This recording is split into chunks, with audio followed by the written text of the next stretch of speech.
দীর্ঘ ১৫ বছর ধরে ক্ষমতায় থাকা আওয়ামী সরকার পতনের পর নতুন সরকার সব সেক্টর ঢেলে সাজানো শুরু করেছে। প্রশাসন থেকে শুরু করে সব বাহিনীতে হচ্ছে ব্যাপক রদবদল। সবশেষ স্বরাষ্ট্র উপদেষ্টা এম শাখাওয়াত হোসেনের বদলে স্বরাষ্ট্র উপদেষ্টা হিসেবে দায়িত্ব পেয়েছেন বিডিআরের সাবেক মহাপরিচালক লেফটেন্যান্ট জেনারেল জাহাঙ্গীর আলম, যার সময়ে সীমান্তে বিডিআর ছিল অনেকটা আগ্রাসী ভূমিকায়। হঠাৎ যেন সেই বিডিআরের চেহারায় ফেরার চেষ্টা করছে বিজিবি। সাতক্ষীরা, মৌলভীবাজার, বান্দরবান, ঝিনাইদহ সহ বিভিন্ন জেলায় সীমান্তে অভিযান চালিয়েছে তারা, এমনকি গুলি চালিয়েছে বিজিবি। গত ১৫ বছরে তারা শুধু পতাকা বৈঠক আর বাংলাদেশিদের লাশ ফেরত আনার কাজ করলেও হঠাৎ যেন পুরনো রূপে ফিরে যাওয়ার ইঙ্গিত দিচ্ছে। সাতক্ষীরার কলারোয়ায় বাংলাদেশ ভারত সীমান্ত এলাকায় বিজিবির অভিযানে জব্দ হয়েছে ৩ বোতল ভারতীয় এলএসডি মাদক।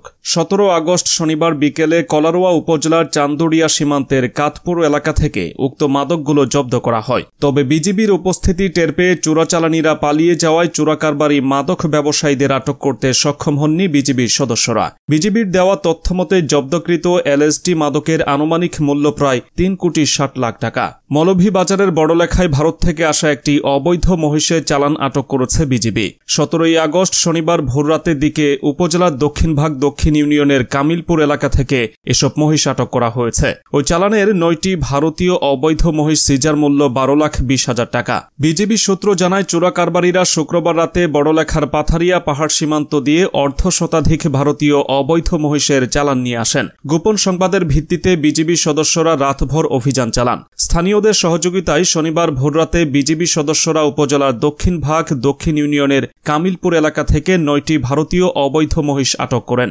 বিজিবির অভিযানে টের পেয়ে এর আগেই চোরাকারবারীরা পালিয়ে যান। মহিষগুলো আটক করে ক্যাম্পে নেওয়া হয়েছে। সোমবার কাস্টমসের মাধ্যমে প্রকাশ্যে নিলাম করা হবে।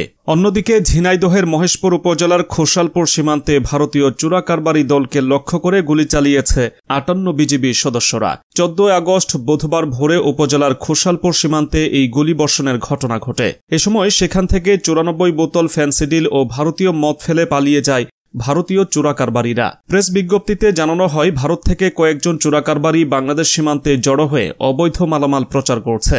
এমন খবর পেয়ে বিজিবির একটি টহল দল সীমান্ত পিলার ৬০/৯৮ আর এর বিপরীতে অবস্থান করেন। ভোরের দিকে ভারতীয় কয়েকজন চোরাকারবারী মাথায় বস্তা ভর্তি অবৈধ মালামাল নিয়ে বাংলাদেশ সীমান্ত অতিক্রম করার চেষ্টা করলে বিজিবি তাদের ধাওয়া করে। প্রেস বিজ্ঞপ্তিতে আরও জানানো হয়, এ সময় ভারতীয় চোরাকারবারীরা বিজিবিকে ধারালো অস্ত্র প্রদর্শন করে বিজিবির টহল দলের দিকে অগ্রসর হতে থাকে। এ সময় টহল দল প্রাথমিক সতর্কতা হিসেবে ৫ বা ৬ রাউন্ড ফাঁকা গুলি বর্ষণ করে। এতেও ভারতীয় চোরাকারবারীরা ভয় না পেয়ে বিজিবির টহল দলের দিকে এগিয়ে আসতে থাকে। এ সময় চোরাকারবারীদের অবস্থান লক্ষ্য করে ৪ রাউন্ড গুলি চালালে তারা স্থানীয় কলাবাগানে অদৃশ্য হয়ে পালিয়ে যায়। পরে ঘটনাস্থলে তল্লাশি করে ভারতীয় চোরাকারবারীদের ফেলে যাওয়া ৯৪ বোতল ভারতীয় মদ উদ্ধার করে বিজিবি। এদিকে বান্দরবানের নাইখংছড়ি সীমান্তে অভিযান চালিয়ে ২ কেজি ক্রিস্টাল মেথ আইস ও ৯০,০০০ পিস ইয়াবা জব্দ করেছে border guard Bangladesh BGB. ১৫ August বৃহস্পতিবার রাতে বিজিবির কক্সবাজার ব্যাটালিয়ন ৩৪ বিজিবি নিজস্ব গোয়েন্দা তথ্যের ভিত্তিতে জানতে পারে, বান্দরবানের নাইখংছড়ি উপজেলার রেজুপাড়া সীমান্ত দিয়ে মাদকের একটি বড় চালান মিয়ানমার থেকে বাংলাদেশে প্রবেশ করছে। এরই প্রেক্ষিতে ব্যাটালিয়ন অধিনায়ক আবদুল্লাহ আল মাশরুকির নেতৃত্বে রেজুপাড়া বিওপির একটি বিশেষ আভিযানিক দল ফুটে ঝিডি এলাকায় ২ পাহাড়ের মধ্যবর্তী স্থানে অবস্থান নেন। আনুমানিক রাত ১টার দিকে ওই এলাকা দিয়ে কতিপয় ব্যক্তিকে আসতে দেখে বিজিবি টহল দল তাদেরকে চ্যালেঞ্জ করে। বিজিবির উপস্থিতি টের পেয়ে উক্ত ব্যক্তিরা একটি ব্যাগ ফেলে রাতের অন্ধকারের সুযোগে পাহাড়ের মধ্যে পালিয়ে যায়। পরবর্তীতে বিজিবি টহল দল ব্যক্তি উদ্ধার করে তার ভেতর থেকে ২ কেজি ক্রিস্টাল মেথ আইস, যার বাজার মূল্য ২১ কোটি টাকা ও ৯০,০০০ পিস ইয়াবা উদ্ধার করে। পরে বিজিবির আভিযানিক দল ওই এলাকায় গভীর রাত পর্যন্ত অভিযান পরিচালনা করলেও মাদক কারবারে জড়িত কাউকে আটক করা সম্ভব হয়নি। তবে জড়িতদেরকে শনাক্ত করার জন্য বিজিবির গোয়েন্দা কার্যক্রম চলমান রয়েছে বলেও বিজ্ঞপ্তিতে উল্লেখ করা হয়।